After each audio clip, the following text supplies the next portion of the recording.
that was Eric Benet and Tamia, Spend My Life With You. So over the past few days, we have heard a U.S. congressman call for the separation of states.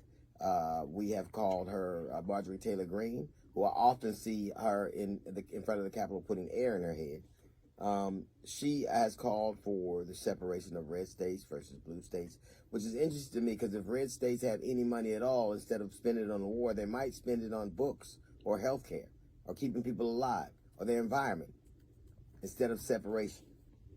We've had Adams, who was the cartoonist of Dilbert, say that white people need to get away from black people. We have what's going on in Mississippi where they're trying to call out a separate group of judges and police officers.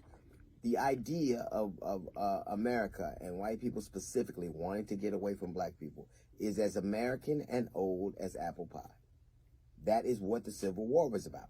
People wanting to get away. They wanted to separate. What was white flight about? People wanting to separate.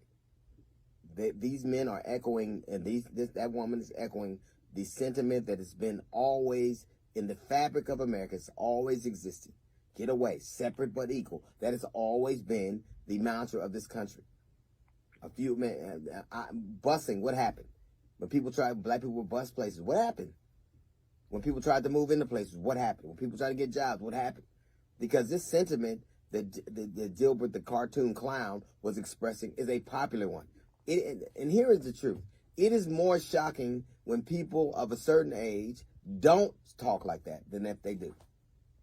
There are more people who feel like, and I've said this before, I am by no means intimating that a lot of white people are racist. I'm not saying that. What I am saying is that the notions of racist and white supremacy, the idea of white supremacy, the idea of white nationalism, they agree with, which is to keep white people in charge and running things.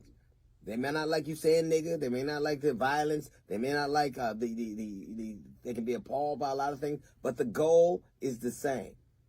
It's to keep white people in charge. And when that is threatened, you see these things. Every war, every uplift, every civil uprising is about this. It is about white people thinking black people are trying to not stay in their place. It is our history that is under attack. I can't think of a time when a black person got a job where a lot of people didn't intimate that job was some kind of handout.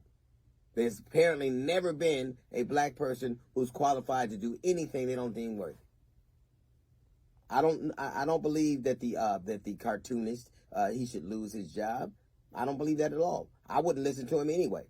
He never appealed to me. I'm not shocked by what he says, but you're responsible. The newspapers that, first off, anytime you're making a cartoon for a newspaper, you're just waiting to be replaced.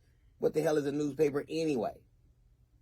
But the bottom line is he echoes sentiments that are far too common in our society, and the idea that people would feign shock is laughable. People say those kinds of things all the time, generally, and some people have learned not to say them out loud. Some people have learned to pretend like they don't feel that way, but you never catch somebody of that age saying anything you're shocked by. Are you really shocked that a guy feels like that? Stay away from black people. You didn't have to say that. Everything you have done has shown us that. From railroad tracks to school districts to parks to bridges, everything is to separate us. It's not nothing new. You're not saying anything that America hasn't always said. The thing that galled me is when he said, we tried. When did you try? What did you do that has exhausted you to this point where you've tried and now you throwing up your hand? I'm not talking, when I hear people say, we elected a black president, not you. You didn't vote for him. The collective part of we and the trying, I guarantee you, men like that have never participated in. Never. They've sat, watched it happen and complained and pounced on a moment where they can go, wow, what are they the angriest about right now? Wokeism. People trying to become aware of their history and make the country aware of its history and its part of it. That is what stokes anger. Every time America has this level of upheaval, it is because white people are tired of black people having things they don't think they should have and saying things that they don't think they should say. Now it's woke. Before it was welfare.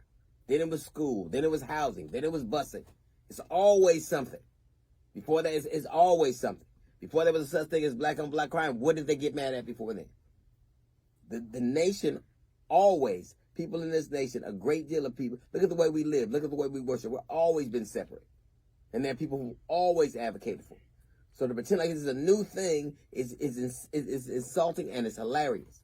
Always. Drive down any school, any street, go to any school, go to any church, go to any shopping center, and see how separate we are. He didn't have to say it. It's American practice. We need to stop pretending like that isn't how a lot of people feel. We need to stop pretending like we've evolved that. Whenever America's on the brink of civil war, who is the finger pointed at, and why? Why? This time is because we have the temerity to want to know what has happened in our history, and we want you to know it too. That's the cause of this breach. Get away from them. We don't belong together. Get away. That is a sentiment that has always existed. How many Supreme Court rulings have been leveled just to address that? America being separate is as old as this country. America being united, that is a new thing. That's the new area that we haven't explored. And all the people who are calling for separation, they have always been that way. That's not new. That's a little note from the GED section. We got the Jazz Report coming up in 15 minutes. It's the D.L. Hughley Show.